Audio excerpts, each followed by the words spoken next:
It's Blake's Buzz Live. Buzz, buzz, buzz, buzz, buzz, buzz. It's Blake's Buzz Live. Buzz, buzz, buzz, buzz, buzz, buzz. It's Blake's Buzz Live. More, hate less, read comics. It's Blake's Buzz Live. Buzz, buzz, babies. Hey, hey, buzz, buzz, babies, happy Wednesday. Good to see ya. Or, who's ever out there. I don't know who's out there. I hope someone's out there. Hi, everybody. I hope everybody had a great Wednesday, and I hope you picked up some great comics. Did you support indie comics today? If you didn't, I got a couple good things coming up that y'all can check out. But first, we got to pull up the ads on my cell phone that I got to read. I am not prepared. I'm going to vent, chat. I'm going to vent for just a moment. It's been a very intense 2 weeks. There's a lot going on at work, and you're going to hear about some of it in these ad reads in just a moment. But I worked yesterday.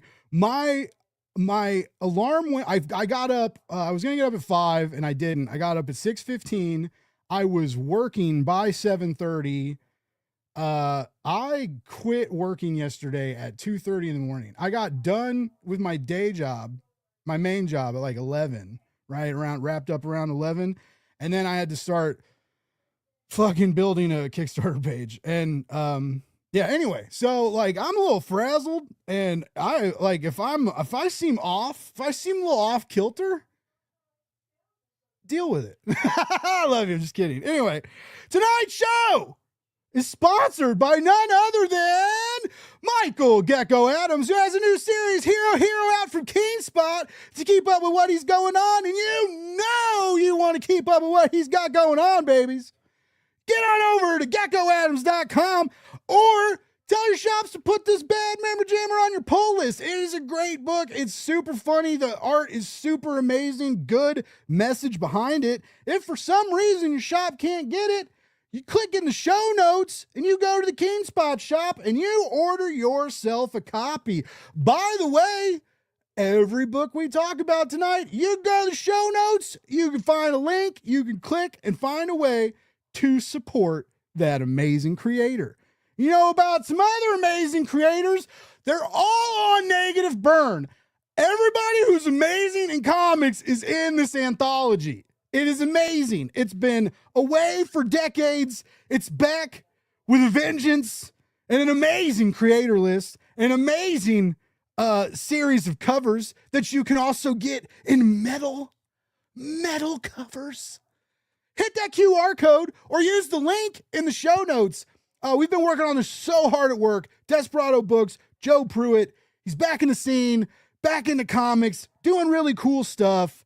And awesome working with Zoop. Great people over there. So go check out the campaign. Seriously, look at the creator list. Just look at who's on this book, and it'll blow your freaking mind off. It'll blow it off and away. Okay, you have to go get it. You have to go find it and put it back in your little skull to be able to read comics again. What else do we have? Oh, you guys know I have a day job at Prana Direct Market Solutions, and we're going to do Comics the Magazine. Oh my goodness. Have you heard of it? I know some people have heard of it. We're pretty excited about it. Doing a retailer roundtable next Friday. Oh, my logo's blocking it. 2 p.m. EST. Behind the scenes, advanced looks. We're going to give away some stuff. This is for retailers. I know maybe not a lot of retailers watch the show, but if you have a shop and you're interested in the magazine, you want to make sure they carry it, you want to make sure they know about it, let them know. We'd love to have you RSVP. It's going to be a private retailer only live stream kind of thing. It's going to be cool. And we're going to talk about our big plans, and it's going to be super exciting. And you should join us because it'll be great. One more, I promise. Blam and Glam is back on Kickstarter. Richard Morgan is back kicking all the Mecha Demon ass, baby. I love this series. He digitally paints it. He's such a wonderful illustrator. It's a wild story. It's dark and weird, and he's going to places that sci-fi doesn't typically go. It's a wonderful cyberpunk-esque dystopia with a series of glorious, both safe and not safe for work covers, depending on what y'all like. It's in the 12th and 13th issue right now, so it's been running. But check this out. If you use the link in the show notes, crazy, right? If you click that link and go there, read the whole first issue for free. See if you vibe with it. See if you want to check it out. I think that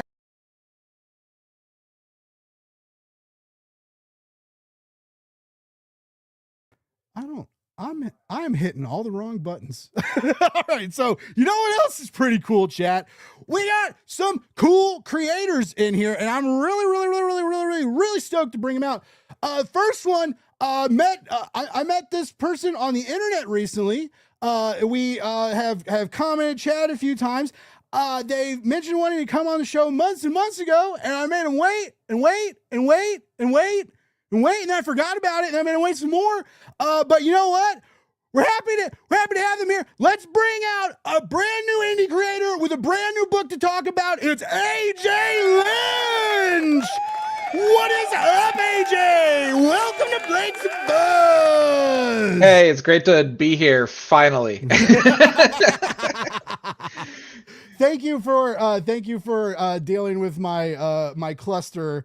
We got some people in the chat. We have a series of, we got a hi, a bye, and a never mind. I love your profile icon, and thanks for sorry I didn't get to your comment. We try. Anyway, AJ, how's your day? How's your night? How's your life? How's your comic book career? Fill me in. What's It's going good. I mean, you know, we the first book has been out for, Jesus, has it been a year? Oh wow, really? That long? Maybe a little bit less. Okay. But we are almost ready to start rolling with the Kickstarter for issue 2. So it's been Exciting. as long as it takes to make a second issue. That's how long it's been out. Hey, well, Richard. Well, wait. Well, spoiler. Richard's about to come out. Our next guest makes comics in 24 hours. So I was gonna say, comics is a pretty slow moving process unless you're our next guest, who's gonna get a better introduction than that, because I love this Muzzer Buzzer. Oh fuck, man. We lost our monetization. I said, all right, I fucking love this Mother Buzzer. He's an amazing illustrator. He draws a dick like it's nobody's business. Let's get him out of here, Richard Fairgrave! Yo, what's up, buddy? I'm just really excited that AJ here finally gets to be on for his very first time, and you had to wait till it was my 7th? Hey, I'm just happy to be here. I thought nobody better to shepherd him in. Yeah, look, I know the ropes. tonight's topic, if you will, because we're so good at sticking on topics at the show. But it's dealing with giving back, but also we got to pay it forward. We got to pay the rent too, right? And it's especially in indie comics. You are expected to help if you can, and you'll gain a reputation if you're an asshole to people, right?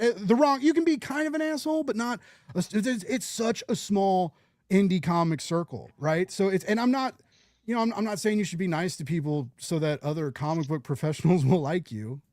Work for me, I got a job, but anyway, no, but it just seems, and it's good too, right? It's good that we have people to help and push people forward and help people, in a way, give people a step ladder, or a little boost. But it just seems like indie comics is like once you get into the big 2 or maybe even the big 3 or 4, right? It's like, or maybe even even the direct market, right? You get in a comic book shop and you're like, I don't gotta help you people anymore.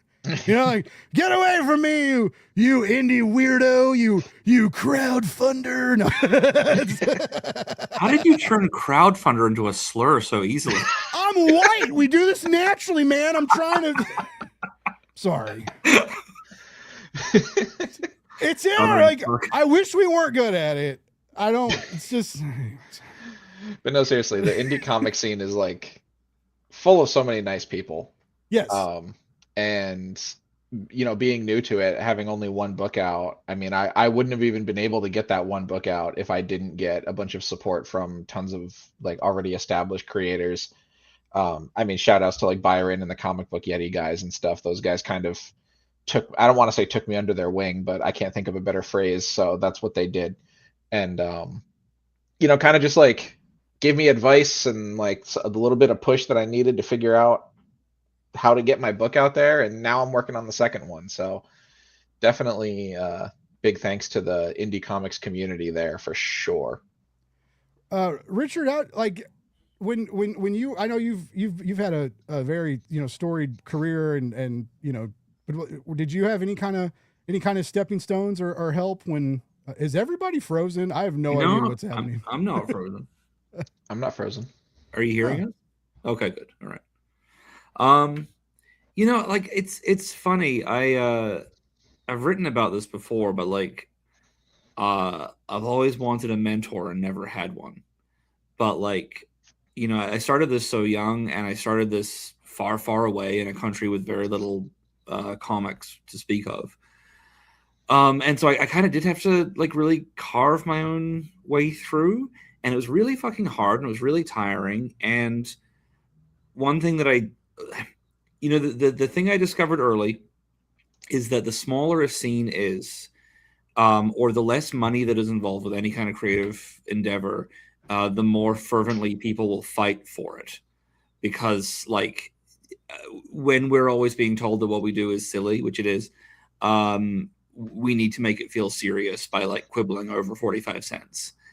And when I kind of made my way into the American indie comics scene, I really made a conscious decision to like not fall into any of those traps. And you see it all the time. You see people who are like trying to foment some kind of like discord or beef or whatever wherever they're like promoting their stuff because it's going to get attention. But the truth is that's a really short-term form of attention, and the long-term form of it is like, hey, a whole lot of people have enjoyed your company and your books, and as a result of that, you get to make a bunch more of them. All right. Well, that's good. That's so interesting. Like how you like wanting a mentor, but never finding it, especially like knowing what I know. I guess that's kind of, that might be, is it, did you not find a mentor because you like, like older men kind of with authority? Did you kind of like, I think that go towards them in a different way than mentorship? Maybe is that? No, I think that's why, like what started my fascination with old men. Like, I wanted Master Splinter to tell me I was a good boy. But no, I think like I've made a lot of terrible decisions in my life where I've seen someone who physically appears to be a mentor type and been like, that's what I need, and then kind of like hitched my wagon to fairly atrocious people. As my friend Paul has said to me many times, Richard, your butthole is like a camping ground for villainous men. My goodness. Aren't you glad to know me? Aren't you so proud to know me? I am. I never know. I never know what you're gonna say. Just to kind of like go back to the thing about like people get really focused on very small irrelevant things. Like I will see people who are new to this, who will like have a table at a con or a table let's go smallest amount of money involved possible. You have a $15 table at a zine market, and you are complaining to the organizer because you didn't make your table back by selling your like photocopied zine that day. Yeah, it sucks to not make table, I guess, but like when you think like it's about how focused people become on this like microcosm, because what matters is not the money. What matters is feeling like you've succeeded or feeling like you've done something that was worthwhile. And when you've hitched so much to that, that one day, that one experience, and it doesn't work out, you'll cling to anything to blame something else for it. And like that is the thing people need to like let go of, because the much bigger thing is always going to be the $140 you're going to spend on drinks that night with the 30 people that you met at that event who you will now know for the rest of your career. But people overlook that in the moment and get hung up on the little shit. Yeah, I think it's really easy in any sort of like industry or hobby or anything of that nature to like really take things personally when you kind of shouldn't, you know? I mean, I didn't expect to make money off of my first book, and I didn't. So, you know, expectations met. But what's important to me, thank you. What's important to me is, you know, making this story, and, you know, showing it to people and having people enjoy it. And I have succeeded in that regard. I've shown the comic to a bunch of people. I've sent it to people. I've had people buy it and read it and like it and tell me that they liked it. And all of that is worth so much more to me than like making money. Or I mean, I haven't even had an opportunity to table at a con yet, but you know, making back what I put into it, you know, because in my eyes, releasing the book and then putting it in front of people, that's the goal. And I've done that. So I'm happy. And now it's just getting more people to read it so that I can be happier and make my Kickstarter for the second issue. Also, what was sorry, one of, like, Blake. the biggest like challenges you had? Like you know, just you said this happened like a year ago, right? And you're getting ready to start getting ready to start on issue 2, right? So what's a hurdle you're not having to deal with this time that you did last time? This time, I have a better idea of what people want to see on a Kickstarter page. I think that was probably the most difficult thing for me with my issue 1 Kickstarter, which we did succeed. We made our goal and then some, which was fantastic. I didn't even expect to do that, but I was kind of just putting things out there. Like, yeah, I was showing images, I was showing like full pages, but I was really focused on showing interesting parts of the book without spoiling the story. Because in my perspective, the story is still the important part from me. That's what I think, you know. And so I want to show people enough to be interested in the story, but without like giving everything away, right? But some of the feedback that I got from some people on Kickstarter, and I mean, these were some people that like looked at my page completely like cold, like found it in whatever Kickstarter search or, you know, recommended or whatever. And they just cold messaged me and was like, hey, I want to see more of this. Like, you're not showing enough pages. I'm not seeing enough panels. I want to see lettered pages, et cetera, et cetera. You're not telling me how many pages the book is. And it was like, it opened my eyes to what the Kickstarter consumers want to see on a campaign page. So now that I'm kind of almost done with the process of setting up the second one, I kind of have a little bit of a head start now where I'm like, okay, they want to see how many pages it is. They want to see some sequential art pages.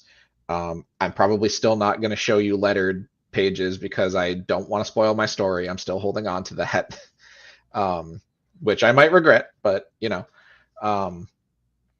but it really opened my eyes to what the average like Kickstarter backer consumer wants to see. So I think I'm sort of taking that experience into my next one. Nice. Guys, I am going to try something. Something's going on with my computer. So I'm going to be in and out real quick. And Okay. Richard, I want you to tell a weird story. Oh, Jesus. All right. So, I just got back from New Orleans, and I don't think I've ever found a place in America that felt more like it was welcoming to me, but that would also destroy me if I stayed there more than a week. Because on my first night, I found this bar. as everyone knows, anytime I go to a new city, I immediately look up whatever the sex club is and trying to find the dirtiest one. But Naturally. apparently, the one I like in New Orleans had been demolished. So I finally went to this bar. It's a Wednesday night. It's very chill. It's very quiet. But there's a couple of things about it. The bar is open 24/7, and two, all the Yelp reviews mention that the clientele are incredibly old. So I'm on board. And I get there and I do my normal thing of I go up to the bar and I always order a beer first, even though I don't know anything about beer, because I think I can get away with it. I think I can look cool for a second. And I just go, I'll just get a beer. And then the person inevitably says, what kind? And I get flustered and I go, I don't know, whatever kind of beer you think I should have. I don't know. I'm so sorry for being here. And he gives me the beer and he says, $3. I'm like, fuck yes. All right. I chose the right thing. I'm getting $3 beer. Now, like, there's some other shit that happens in between. There's a fetish shop in the back of the bar. The guy running the fetish shop does end up blowing me around the corner and then giving me the gift of a far too ambitious ball stretcher that I don't even know what he thought I was going to be capable of, but that's fine. So I'm back at the bar. I'm drinking, like, my third beer.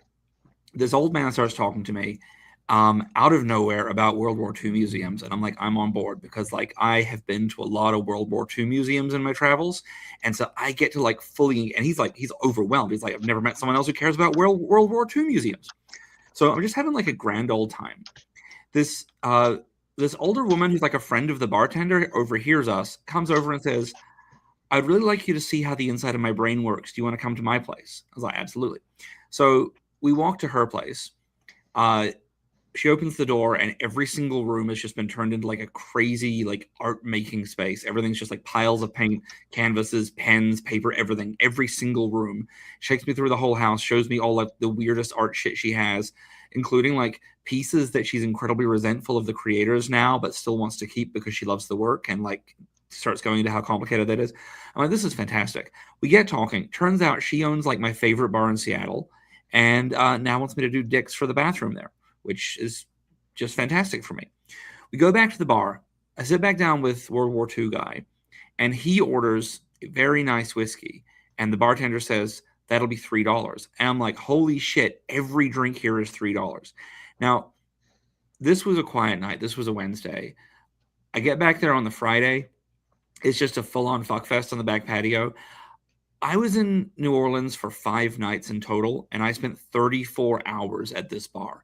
It was just an absolute high. And this is why, like, you put me in New Orleans for more than a week, I get no comics made ever again. Like, that's it. I'm done. You can say goodbye to me. Me and the septuagenarians of this venue are just going to be like fucking and sucking our way through $3 drinks for the rest of eternity. And I highly recommend the city. I'm not going to give the name of the bar because I don't want anyone watching to meet me there. Fair enough. That's how the internet works. I really thought like I could do that for long enough that Blake would come back. So should we just talk about him? Do you think? How do you know Blake? I don't, if I'm being honest. I just am a fan of the show, and I messaged him asking if I could be on it, and I didn't get a response for a while. And then he got back to me and he was like, hey, I'm booked out through like the year. So I'm like, okay, cool. I think I reached out to him before my book came out, which was in March of last year. Okay. So are you on now to promote the next book, or is the next book still like somewhere in the distant future? I'm here to promote the idea of the next book. Okay. I wanted to do the whole oh my shit, Kickstarter. We gotta stop talking shit about him. He's back. Okay, no, for the almost the whole show, everything's been frozen. I was kind of able to hear you guys, but it was like real stuttery. I am so sorry. And then I closed the browser and tried to come back and it wouldn't open. I had to restart my fucking computer in the middle of a live stream. You never know what's going to happen live. AJ, I'm so sorry. Richard, I'm so sorry. That's all right. I apologize. AJ told a really awful story about a sex club in New Orleans. Oh yeah, real. I've definitely been to New Orleans. And... That's where you go there. You go for the sex club and the spicy food, right? No, that's an awful combination. What is wrong with you? I don't know. Lots of stuff. Oh dear. All right, I think 24 minutes in, I think we can start the show. To be fair, I've gone longer and not even introduced anyone or talked about books. So we're okay. All right, so anybody, the chat kind of reset. We got a hot dog emoji from Mr. John Westoff. I think there's a part-time comics releasing in the direct market fairly soon. This week or never, I don't know. He got, or maybe not this week because I think he just got the shipment in, but I think there's a Drumsticks of Doom coming out in the direct market. Was it Richard always will say, what's a good IPA? Always say what's. Yeah, like what you missed was I am bad at ordering beer at bars. The one thing I know about beer is that I don't like IPA. That's the only thing I know. So I'm fucked. It's an acquired taste. Well, so then you walk up to the bartender and say anything but an IPA. Then they're gonna give me like Guinness or something. Like I want them to look at me and say, this kid's new. Like he said beer because it's a word he'd heard of, and he doesn't have enough money today for vodka. That's the energy I want to give off. I should just get that printed on a T-shirt. Or like a medical bracelet. Like you just like they're like, what do you want? You just give them your wrist. Hey, Blake, since you're like the indie comic expert out of the three of us, can I ask you a question? Sure. I backed a Kickstarter some years ago, and it came with a bunch of prints, and I have no idea what book these prints are associated with, but they're sick as hell. One is just a picture of a cool dude on a motorcycle, and it just says math.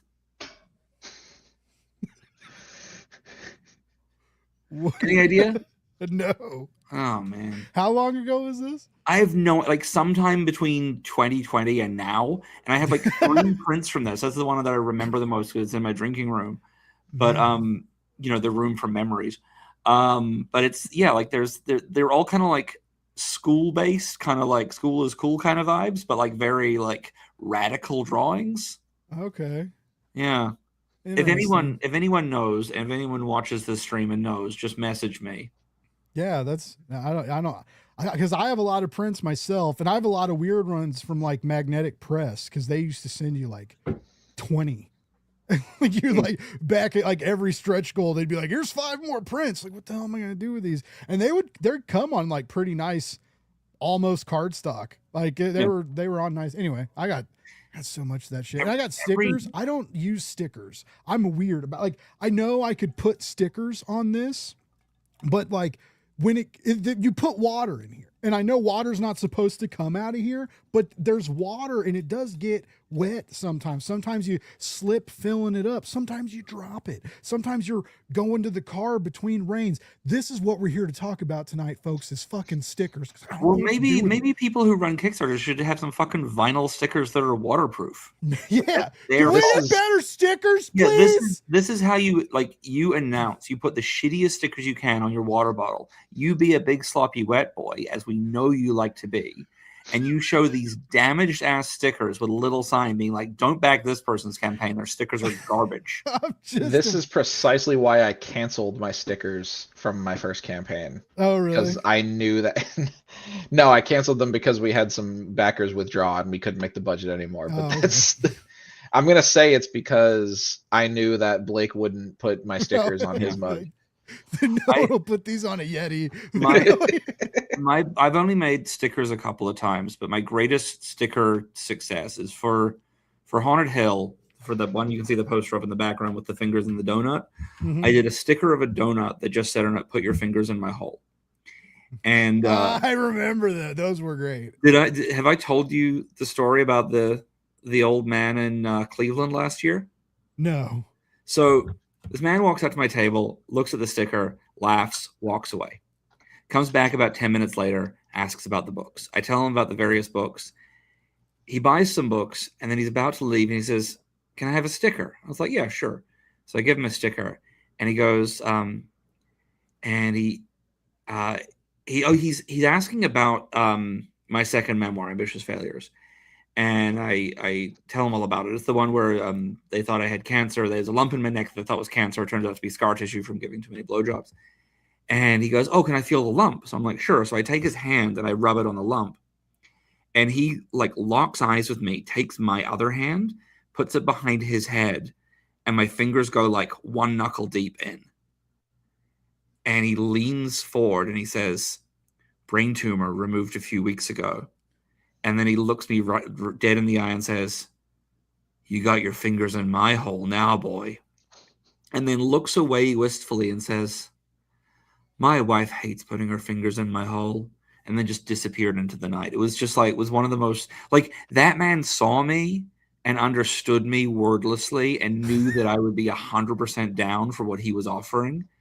So Yeah, fucking because like great. if that happened to me, I would die. I would die. Yeah, and go right to there. heaven. You would die and go to heaven. Like, like, look, obviously for me that was a very enjoyable moment, but like I think for anyone, a moment that surreal is absolute perfection. All right, AJ. After this, we can talk about your book. I swear to God. I used to be a bouncer, right? And I used to work at this place called Lou's, and it was a smaller place. And there's this. He was there a lot, and he was an asshole, and he would get loud. And one night we're trying to get him to leave, and he pushes my boss, right? He pushes the manager. And so he wasn't like, I was bigger than everybody, right? And so I couldn't fight very well, but I could pick people up. And usually when you pick someone up and manhandle them or person handle them, you shouldn't use gendered language, whatever. But like when you carry them outside and set them down and you're like, we good? Usually they're good. They know, he didn't get it.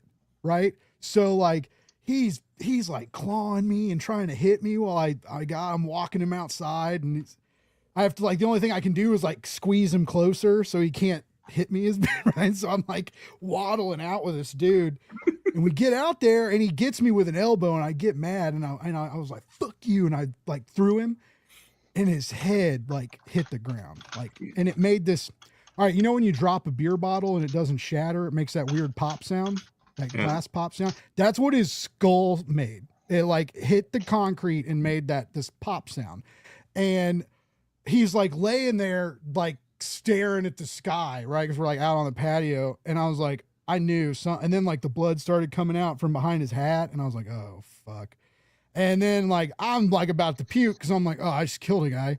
And then like, he like gets up, right? So he's like, he like takes his hat off and he takes his hand. He's got blood, like blood's all over. It's like he's bleeding everywhere. And like he goes, "Look what you fucking did." And he comes up and he wipes his blood all over this like gross, drunk old man.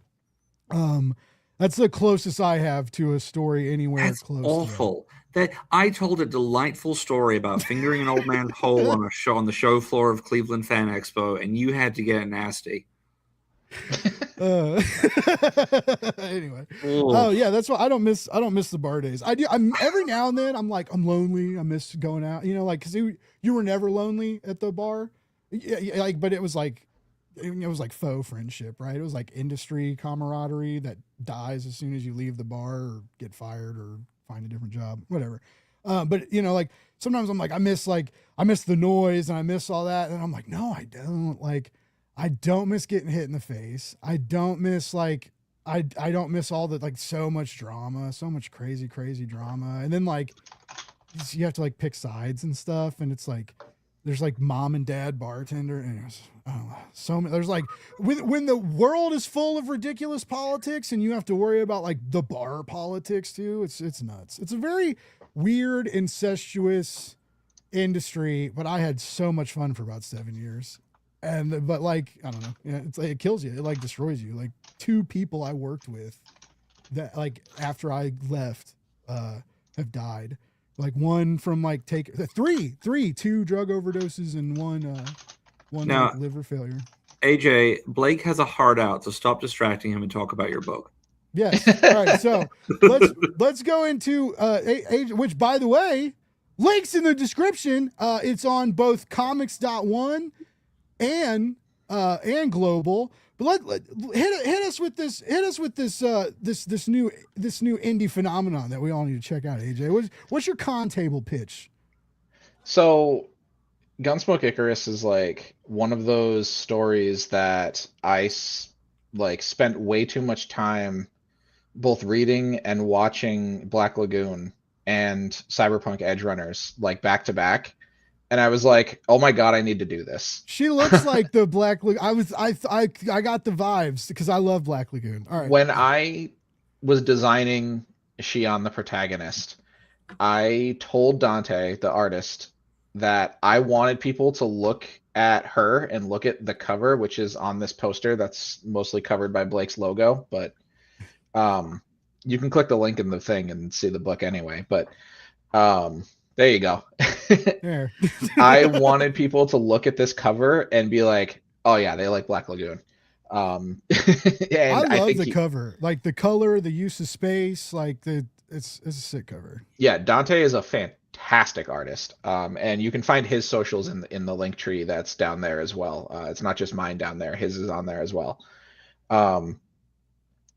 But I wanted to do like that sort of cyberpunk, gritty, action focused, like nobody's a good guy, gunslinging story, and so I did. And I think I think I did a good job, but the really interesting caveat to Shion's character is that she doesn't feel pain or really anything. Actually, her sense of touch is heavily restricted and muted, so she doesn't feel pain, but she also doesn't feel anything else, and so it creates like this sort of conflict where it's like, yeah, not feeling things is great when I'm getting shot at, but what if I like want a hug? I love that scene, by the way, because she gets shot, and it's the way the scene plays out, because you're like, maybe it's adrenaline, right? Yeah. Like she got shot in the leg and she just hasn't kicked in yet. And then you kind of get into that little bit about her.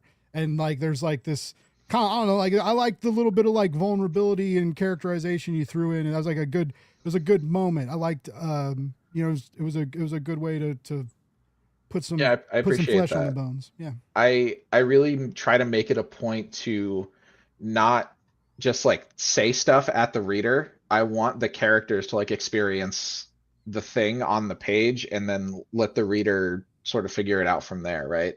So I didn't want to do like an exposition dump at the front of the book and be like, oh, by the way, she can't feel pain. I wanted to let that play out naturally, and then you start to realize that it's like, oh, okay, the reason she does drugs is because not being able to touch stuff sucks. So and I really wanted to introduce that conflict and that sort of symbolism of like a character that lives in like a hyper violent, fast paced world, but also she doesn't feel pain. So it's like where everything for everybody else hurts all the time, she's just kind of pedal to the metal all the way in. There's no risk to take because nothing hurts, But her heart and soul, like there's conflict within. Oh because yeah, of it, right? always. So that's what's kind of fucked up too, because like to not know physical pain and only know emotional pain is kind of a mind fuck, right? Oh like yeah. If you only knew physical pain and didn't know emotional pain, you would be like probably a serial killer or something, right? So like, if you like to kind of take that aspect away, your humanness changes. So yeah, you're playing with some fun big stuff here. I was very surprised, and like what, like 20, just under 30 pages, like what all y'all did. And I love like the art's very gritty and textual. Very manga-esque. So especially like some of the poses and stuff I was digging. It's very, the black and white, it's got and I say this like confidently and like as a compliment, it's got like this underground vibe to it, right? It's like a comic book sized production zine almost. And it's I don't know, it's punchy and it's quick, and you can read it. You can go read it and see what we're talking about right now. And if you dig it, you can get. It sounds like what y'all got a timeline for issue 2. Like you said soon. Is it? I wanted too soon to say. Sure? I'm gonna be 100% transparent. I wanted to do the whole thing where I like click the button and make it go live now, like while we're live on camera. No. But that didn't work. So, Hey, so AJ, never launch a Kickstarter at night. The algorithm is entirely based on how well you do on your first day, and that goes until midnight of your first day. You got to do like 7 a.m. Yeah. You I would have believe that, fucked yeah. yourself. Yeah. well, I launch was it. gonna put it up for pre-launch. So Oh, it the was pre- Oh, the pre, okay. the That's pre-save. all It right. wasn't, Okay. yeah, it wasn't gonna be Ooh. like live. Okay. You But no, panicked me so for a second there. no, so pre-launch for the Kickstarter is gonna go up next week. We'll call it a week from today for anybody watching. In these instances, it's when it's public facing. I know like you're excited and want to do it, but it's always best to like. So many things have to happen last minute in comics. It's so weird how things move slow till it's like, whoop, time to go. Until they like, don't, yeah. Like, yep, time. This is all due tomorrow and has to be done perfectly. So it's like, and if it's not done perfectly, it's going to print, and that's going to be there forever. Like, so anyway, like, so it's just like it's crazy. So give yourself grace and don't try not to stress about that. And especially now, like with all the new pre-launch tools, you get a nice little pre-launch page going. Pre-launch show is stuff, great. Talk about it. You could do a lot of cool stuff with pre-launch now. So that's exciting. So it sounds like Kickstarter is what you're going with. Yep. Okay. It's gonna be on Kickstarter. I didn't Issue 1 was know- on Kickstarter. So Does Comics One, do they have a? I didn't know if They- they ever had a crowdfading platform or not. they do. It just recently launched. And the only reason I'm not using it is because I had already started setting up my Kickstarter when they launched their crowdfunding platform. But I mean, yeah, you already did one though too. Like, yeah, that too is I wanted to like. yeah, you could pivot, like, because now would be the time to pivot, but that's a risky pivot that I wouldn't advise.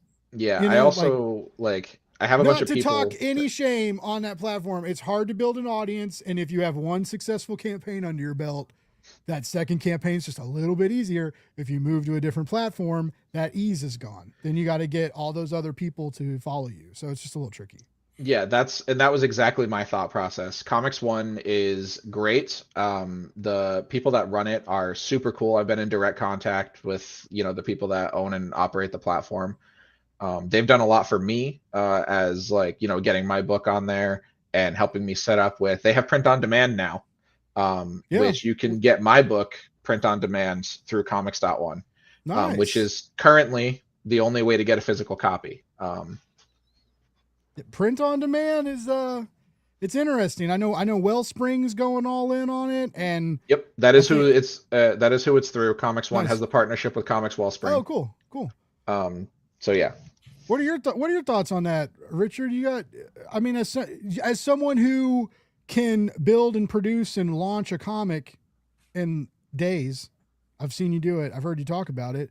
I feel like print on demand for someone with that kind of tenacity and skill set might. I mean, you could literally like do a convention exclusive like whole zine or mini comic and print like 50 and not go broke. I mean, does any of that sound enticing? Or I mean, look, all the little dick books you could make, Richard.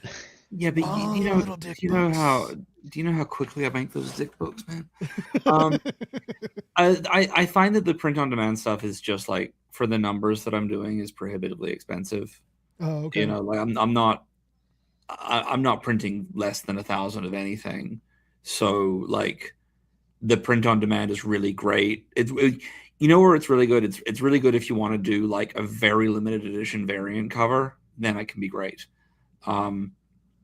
I just had a special edition of a book put together where I needed 2 copies of a 524 page book.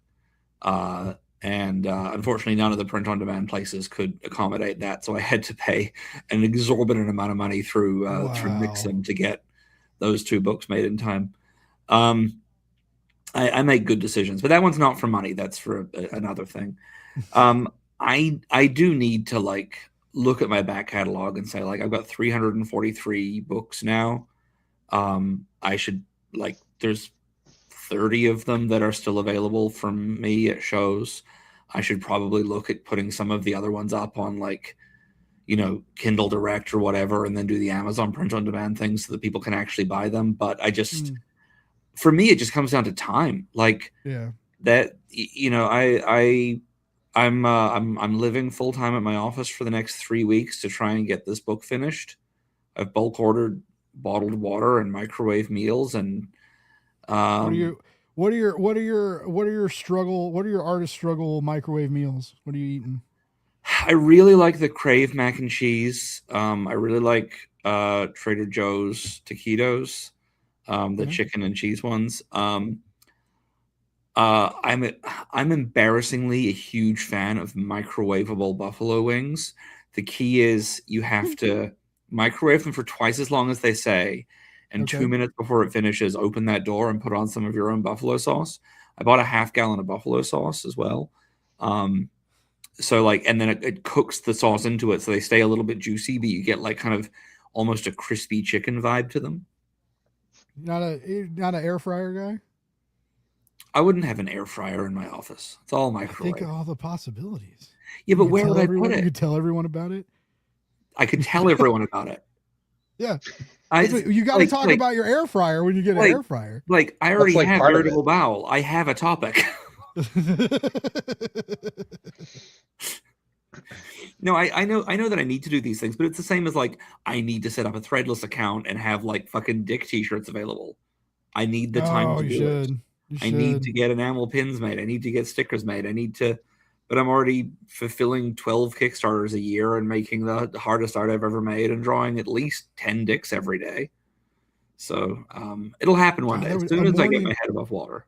I would buy a Morning Wood shirt from you if it was like clever, had like a big sun and an erect penis. I want to do I want to do a reversible fridge magnet where one side makes it look like the dick is pointing down, the other side makes the dick pointing up, so you can like show your mood, show how horny you are. You should but instead do the they make them for the dishwashers where you do like clean or dirty. Yeah. And you could do you could do a flip magnet, like clean or dirty. I don't know what the dirty dick would look like, but I mean, I can imagine, and I don't want to draw that. you gross weirdo. We're trying to run a clean show here. I know. We're trying to keep things right. Speaking of clean shows and clean dicks, heard they taste like avocados. I'm sorry. A really fun game you can play if you ever see someone eating Pringles is you say to them, the inside of a Pringles can smells like a dick, because what's really funny is immediately they'll sniff it. They'll go to smell it. It smells nothing like a dick, but their enthusiasm to give us a hog a quick sniff is phenomenal. To give a hog a quick sniff. That was poetry. So write that. That's the title of your next dick book. Speaking of giving hogs quick sniffs, what about giving hogs quick sketches? Oh, that's bad. You've got a new book on Kickstarter right now, Richard. Here it is. A little book of superhero dicks, and let's make sure everybody knows that it's not the dicks of superheroes, it's superheroes dicks as superheroes. Who do you want to say? Shall I show some Ninja Turtles? Yes. Oh my God, he's coming out of his shell. Oh, I got a personal favorite. I'm gonna hide this one because it's such a good reveal. But there's Wonder Woman with her golden lasso of piss. Oh my God. Yeah. Jesus Christ. 24 dicks, and the back cover is blank, so you can get a 1 minute dick sketch on the back cover as one of the reward tiers, or you can buy a fully customized dick where you get to choose hard, soft, veiny, smooth, cut, uncut, hairy, shaved, cock ring, ball stretcher, piss, jizz, and any theme you like. Amazing. What an amazing pitch. AJ, I just want you to hear this because I just remind us of the story of how this started, because he started selling these at cons, AJ. And yep. He has lines of people now at cons. They just line up, and how many dicks you think you draw at a typical con now in like a week? Oh, it really varies city to city. So a real fucking high point for me career-wise was in New Orleans when I wasn't getting railed at a bar. I I had drawn all 4 Ninja Turtle dicks, and they were sitting on the table. And I'd forgotten that the cast of the Turtles movie were there, and they walked by and they saw them and they freaked out because I had accurately guessed which of them were circumcised. Yep, I just fucking knew. So that was really special for me. No, I've been drawing dicks professionally since March. I've drawn 1,257 professional dicks so far. It all began because I was at an after party for a fan expo in Cleveland, the same one where I fingered the old man. I gotta narrow it down. The same one where I fingered the old man on the con floor. I fingered a lot of old men at shows. Yeah, I figured. But I was at this after party, and someone came and asked me to sign a poster, and I said sure. And they said, "Can you do a sketch?" And I said, "What do you want?" And he said, "I don't know." And my friend Aaron, who does the comic strip Effin' Birds, leaned back over the couch and said, "Richard's really good at drawing dicks." And I drew a dick on this guy's poster, and then I drew 57 more dicks on other posters. So there's a lot of Fan Expo Cleveland posters with my dicks on them. And the next day they ran out of coffee in the green room. So I just drew a dick on a coffee cup and put up a little sign that said, "Bring me a small black coffee and this cup is yours." And I got 16 free coffees that day. So at the next show, I just put up a sign that said "Dick Pics by request" with a price on it. And obviously it brought a lot of attention and people had questions.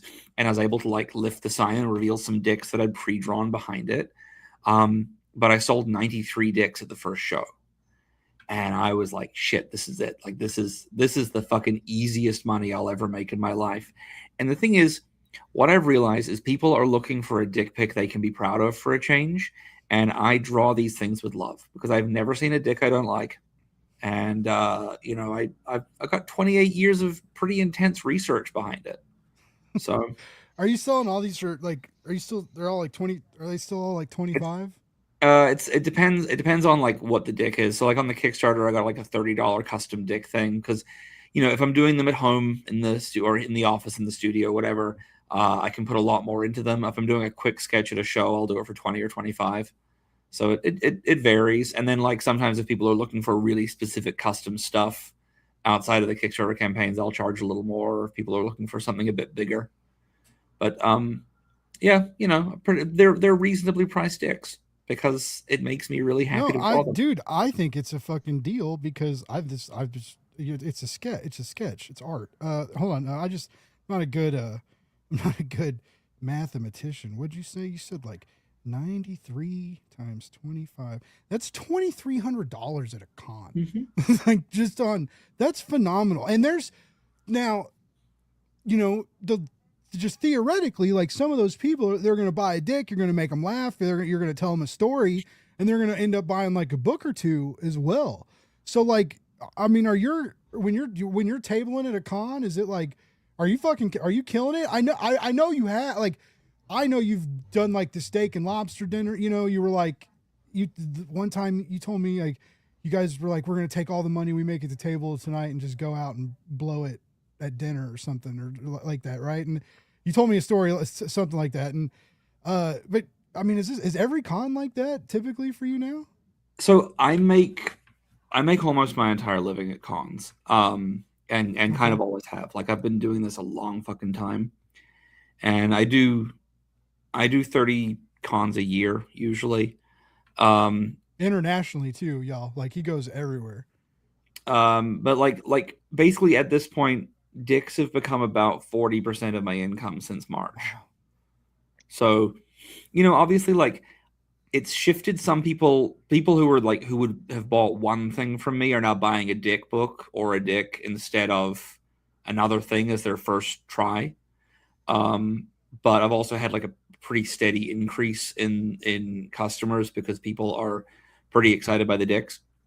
And like a lot of the times it'll depend on like who I'm next to at the con. If I'm next to someone who's selling a lot of quiet, sensitive things, then like I'll just put my memoirs at that end of the table and my dicks at the other end, you know, because a lot of the time it's about like what is the overflow from other tables and that sort of thing. But yeah, it's pretty worthwhile. I'll say that much. That's awesome. I mean, I was just talking with a buddy, and it was like, when you're marketing, you know, even when you get comfy, you can't ever get too comfy, right? And you always have to try something new. You always have to, you know, like, what if you would have never drawn a dick? You know, what if you would have never drawn a dick on that poster? You know, right? Insane. I love that, you know, you're talking about like how that's it's increasing your audience, the finding the monetary, you know, the increase in cons. That's phenomenal. But you know, like a lot I of had the a time, question. it is about like trying weird shit. Like, did I tell you about my donation box last year? No. So, my friend Aaron, the same one who got me drawing dicks, he's from Canada, and so when he does a show, he'll put out a little a tariff jar, to, you know, monetize American guilt. And I was like, I got to figure out some equivalent of this because that's fucking gold, right? And a friend of mine, my friend Trevor, he and I went and did a store signing together. And by the way, Trevor's book, Heavy Issue 1, is on Kickstarter right now. People should check that out as well. But Trevor and I did a store signing together, and he went to the back room with the store manager to get us our money for the books that we're buying. And Trevor noticed that this guy had a lot of ones. And he knows how much I hate ones because all my books are in values of 5, 10, 20, whatever. And he says, oh, Richard always needs ones at shows. You should pay him entirely in ones. That would really help him. So I get given like $200 in fucking $1 bills. And I'm just mad about it. And I look at Trevor. I'm like, hey, Trevor, you understand that like you and I share hotel rooms and transport and shit at shows like all year long. And we always settle up at like the end of the year. He's like, yeah. I'm like, yeah. So I always owe you money at the end of the year. And you know now that, and this was back in April, I now have 8 months to get as many ones as possible. And he was like, all right, well, you've already got a lot to start with. So at the next show that Trevor and I were both doing, and I made sure we were tabling next to each other, I bought a donation box and I printed out the worst picture I could find of Trevor. Fortunately, he had it as his profile picture. And I put up a sign that just said, make Trevor's life worse, $1. And then had a written explanation of it on the front of the box that was like funny but small, so you had to really pay attention. And people saw this and they were like, I'd give them like a 5-second explanation, and they'd just be like, is it for spite? And I'll be like, yeah. And they're like, fuck yes. And they'd put $1 in. And like one guy literally put in a 50. I was like, sir, it's for dollar bills only. He's like, I want you to go to the bank and change it, keep $10 for yourself, but I want to give $40 to the spite because that's fantastic. Over the course of 2 weekends, I brought in $700 in ones. So now, basically, all my hotels are free. Across the course of several conventions, I've covered everything without having to sell an extra thing at all.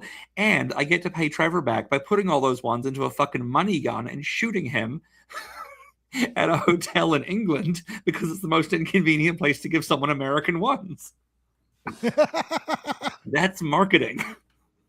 Oh, that's So spite is the most powerful marketing tool we have. yeah. Spite is a powerful drug. It sounds like. Wow. Well, you heard it there, folks. We were going to talk about giving away free comic books and stuff tonight, but we're running out of time. But do things out of spite, and you know, and consider your enemies when you're really trying to rile up some inspiration.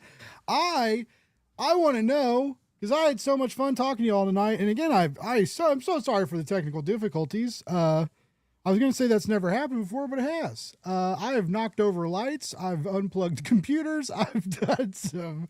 Hey, remember you had several months on Riverside. That was nothing but technical. Oh, I know. I had Riverside where things would. I interviewed a real Hollywood director one time who was in real movies, Josh Rubin, and the whole episode, my mouth and voice were detached like a bad dub. And I didn't know. I didn't know because it looked fine on my screen. Anyway, things happen, and I appreciate y'all for sticking with me, and everybody out there, I appreciate you for sticking with us. And this is the part that you need to pay attention to, because like earlier when I mentioned there's some links in the description, I also want to make sure we know where to keep track of you so that we can follow you on the socials, know where to support you, know what you got going on. AJ, hit us up, man. I know we got your link tree, but let us know what's in there and what we can dive into. So yeah, I mean, you can find me on Twitter, Instagram /threads. I don't know how that works. It's all one account, but it's 2 accounts. I haven't quite figured that out yet. But I technically have both. And Blue Sky, all at It's AJ Lynch. And the link tree will bring you to all of that stuff. You can also find the 2 links that will bring you to my released comic. And when it's ready, next week, you'll be able to find the link to pre-save the Kickstarter for Gunsmoke Icarus issue 2. Hell yeah. And I really encourage y'all to do that because pre-launch clicking is free.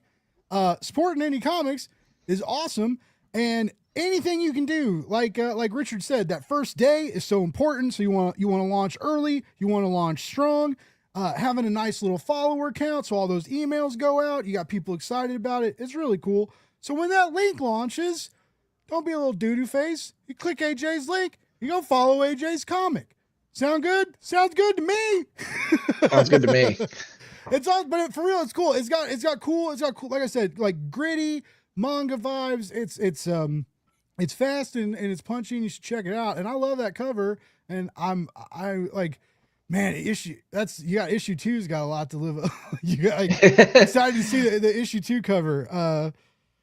Cause yeah, it's just a great piece. All right, awesome. AJ, it was good to meet you tonight. And thanks for having me. I was going to say I'd follow you, but I already am because that's how we know each other. Excellent. Richard, remind us where to keep track of you and the link that's so easy to remember and all that fun stuff. So the link for all the Dick campaigns I'm going to be doing is dickstarter.net. So go to dickstarter.net and get your book of Dicks. And you can also, so the superhero book is up there, but you can also, as an add-on, you can get Dick Retreat if you missed it last October, all 31 Dicks of Cocktober for you. So that's like 55 Dicks altogether on one campaign.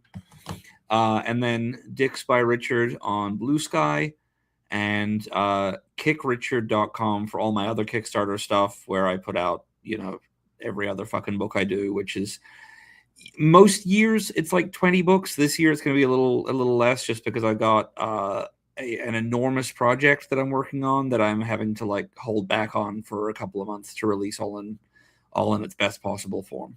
So I'm just going to be a little bit of a coward and say I'm probably only putting out 10 books this year. Sorry. It's still crazy. So it's not something not a lot of people can do. It's intense. Sleep is for cowards. I wish I could. I need that Richard energy in those little pills. I have not had any kind of I have not had any Ritalin since the weekend because I just keep forgetting to take it, and I'm still. Turns out I'm just like this. So you just get locked in. Just absolutely fucking locked in. Yeah. Yeah, that's been me over the last the other night. I was just gonna do like some things on the Kickstarter, and then all of a sudden it was like 2:30. I was like, "Fuck." Yeah, but shouldn't even get done. Isn't that obsession the best feeling? It is. Yeah, it is, and it's not like it's. I know it's different. It's not like creating a you're like creating a story. You guys are making comic books and stuff, but it is like. I mean, I don't know. Like it's totally different. I'm making graphics and copywriting, but I like you get in the zone and you make it look good. And D Fish is a really talented illustrator, and she saw a graphic template I made, and she saw the page this morning, and she was all fucking excited about it. So that made me feel good. I'm excited for that new book as well. I pre-purchased a cover from D for a title that I have no fucking clue when I'll be releasing it. Oh, cool. I'm so excited. She's going to be doing a Blastosaurus cover for whenever the fuck that book relaunches. Sick. Yeah. Oh, sick. Yes, that's so cool. Yeah. Also, chat. This is not in the description because I suck. But you can, if you search for Finding D or Finding D Volume 3 or Finding D 3D, that it should pop up. You can sign up. We are launching next Tuesday. If I do my job, I'm holding this up. So we believe in you.